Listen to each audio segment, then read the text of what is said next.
Ги труе ли Евроникел кавадарчани? Ова прашање го отвори денеска градоначалникот Митко Јанчев, откако пред 2 дена истражувачката репортерска лабораторија го објави филмот Заговор против воздухот, во кој открива дека опасно масло во Европската унија забрането за користење завршува во печките на поранешно фени. Јанчев бара државните институции веднаш да ги испитаат наводите од ова истражување и доколку утврдат прекршување на законите, да изречат санкции против прекршителот. Со увоз на отпадно гориво кое е забрането во Европска унија, а кај нас се увезува како мазот и се потребува, а знаејќи дека тоа има смртоносни последици, некој мора да сноси одговорност.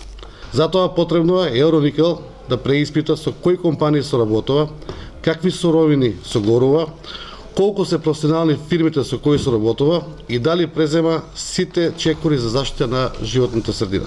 Во филмот на истражувачката репортерска лабораторија се тврди дека опасниот мазут доаѓа од Чешка, но декларирано како опасно масло со последици по животот и здравјето, кое може да се користи само во бродови на отворени води и големи индустријски капацитети и никако во урбани средини.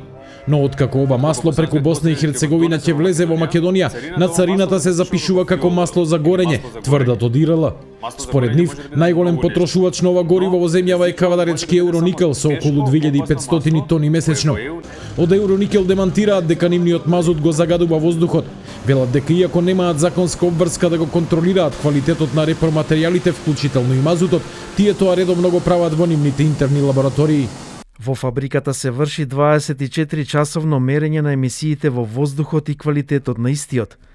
Дополнителен мониторинг вршат и акредитирани лаборатории, сите овие податоци постојано се поднесуваат до Министерството за животна средина и просторно планирање.